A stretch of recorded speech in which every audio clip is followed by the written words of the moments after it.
আজকের ভিডিওতে আমি বেশি কথা বলবো না আপনাদের সাথে। আজকের ভিডিওটা একটু অন্য রকমের হবে। তার আগে কিছু কথা তো বলা যেতেই পারে। আগের ভিডিওতে আমি শ্রী চৈতন্যদেবের জন্মস্থান দেখিয়ে আমি ভিডিওটা শেষ করেছিলাম। এখানে শ্রী চৈতন্যদেবের জন্মস্থান দেখিয়ে আবার শুরু করলাম। আগের ভিডিওতে ভালোভাবে দেখাতে পারিনি, যেহেতু ভিডিওটা শেষ করে দিচ্ছিলাম, তাই এখন থেকেই এইখান থেকে ভিডিওটা শুরু করলাম। এখানে শ্রী চৈতন্যদেব দেখুন মায়ের কোলে শুয়ে আছেন। এই যে মাটিটায় পা দিয়েছি না, আলাদা একটা অনুভব হচ্ছে। যেখানে শ্রী চৈতন্যদেব জন্মগ্রহণ করেছিলেন সেই জায়গায় এসেছি, মানে এসে মনটা পুরো ভরে গেছে। আর অন্য রকমের একটা ফিলিংস হচ্ছে, গায়ে হালকা কাঁটাও দিয়ে উঠছে যে সেই জায়গাটায় আর কি পৌঁছেছি। তো যাই হোক, এখানে অনেক ঠাকুরও আছে, আমরা দর্শন করছি। আর এইখানটা পুরো নিস্তব্ধ, আলাদা একটা মানে জায়গা। তো আমি বেশি কথা বলতে চাইছি না, তার কারণ অনেক কিছু দেখার আছে, যেটা আমি বকবক করে আপনাদের বিরক্ত করতে চাই না। তো চলুন দেখে নিন।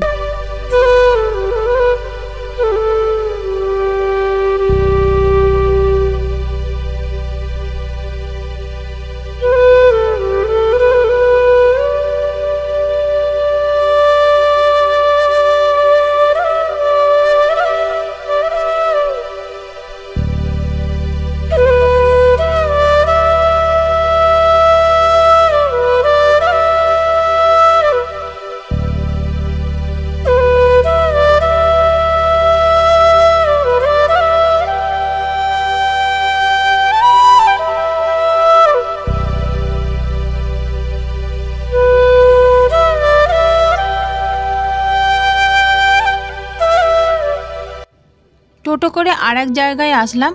এখানে 10 টাকা করে টিকিট নিচ্ছে, যেখানেই প্রবেশ করছে আর কি মাথা পিছু 10 টাকা করে নিচ্ছে। এই জায়গাটা দেখুন কি সুন্দর গুহার মতো করেছে, আর তার সাইডে আছে নানান কালারের মাছ। সেটা আমি একটু পরে কিছুটা সময় পরেই আমি আপনাদের সাথে শেয়ার করব। এখানে শ্রীকৃষ্ণের জন্ম সময় যেটা হয়েছিল আর কি, সমুদ্রের মধ্য দিয়ে যাচ্ছিলেন সেইখানটা আর কি তুলে ধরেছেন। আর এইখানটা দেখুন খালি গুহার ভিতর দিয়ে যাচ্ছি, আলাদাই একটা ফিলিংস।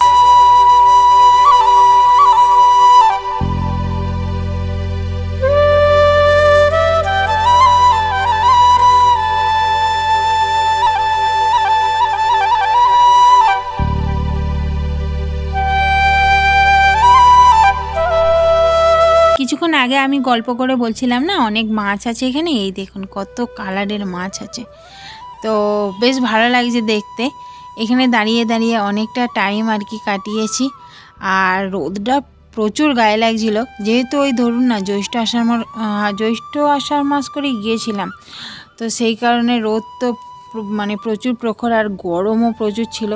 তবুও যখন এইগুলো দেখছি সেই সব কথা ভুলেই যাচ্ছি। আর এখানে শ্রীকৃষ্ণ ঠাকুর যে রাসলীলা করেছিলেন সেই সবের সব দৃশ্য আছে। তো চলুন আপনারাও একটু দেখুন, তারপরে আবারও বকবক করতে আসছি।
এখানে সবাই মিলে কৃষ্ণ ঠাকুরকে একটু একটু করে দোলা দিয়ে দিলাম।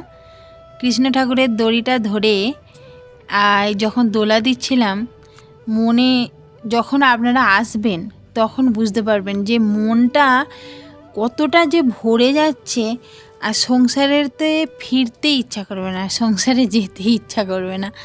মানে এত ভালো লাগছিল, আমি ভাষায় প্রকাশ করতে পারছি না।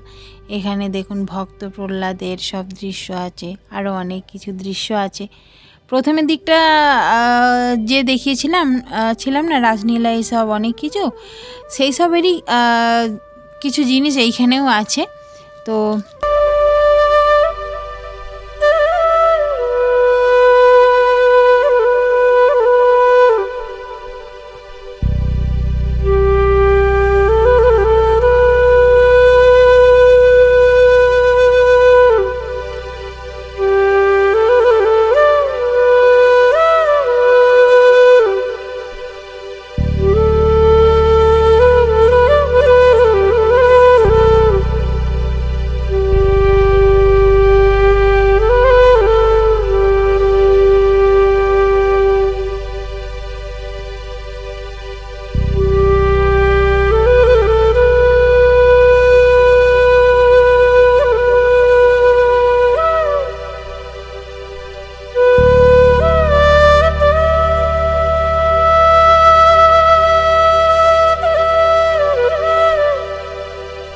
জায়গাটা আমার মায়েরা যদি একবার ঘুরে দেখে, আমি মনে হয় দুবার তিনবার ঘুরে দেখেছি। তার কারণ হচ্ছে, আমি যে কিছুক্ষণ আগে আপনাদের ভক্ত প্রহ্লাদের কৃষ্ণ ঠাকুরের এইসব সব কিছু দেখালাম না, তো ওইখানে একটা ঘরেতে আর কি সব কিছু করা ছিল। কৃষ্ণ ঠাকুরকে দোল দিলাম, তো ওই ঘরটার বাইরে আমি জুতো খুলে রেখে এসেছিলাম। আর মেন প্রবলেম হয়েছে, মায়েরা সবাই মিলে টোটোর কাছে জুতো খুলে রেখে এসেছে, আর আমি কি করেছি, জুতো পরে এসেছি। মেন প্রবলেমটা ওইখানে হয়ে গেছে। আর যখন আমি ঘরে ঢুকি, তখন আমি কি করেছি, জুতোটা খুলে ঢুকেছি, আর যখন বেরিয়েছি অন্য দিক দিয়ে বেরিয়েছি। এবার আমি কি করে জুতো পরে ওইখান দিয়ে যাব, আর ওই দিক দিয়ে যে পথ দিয়ে আসছি সে পথই বন্ধ দেখতে পাচ্ছি।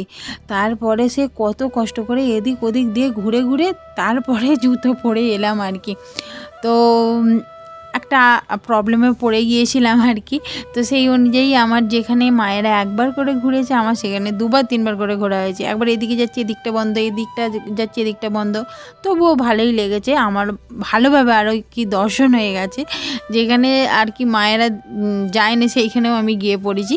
তো যাই হোক, এইটা আর একটা অন্য জায়গায় আসলাম, এইটার ব্যাপারে আমি পরের ভিডিওতে বলবো। আজকের ভিডিওটা মোটামুটি 10 মিনিটের হয়ে গেছে, আর বড় করছি না। আজকের ভিডিওটা এখানেই শেষ করে দিচ্ছি। সবাই ভালো থাকবেন, সুস্থ থাকবেন, আর হ্যাঁ, ভিডিওটা কেমন লাগলো অবশ্যই কমেন্ট করে বলবেন। আজকের মতো টাটা।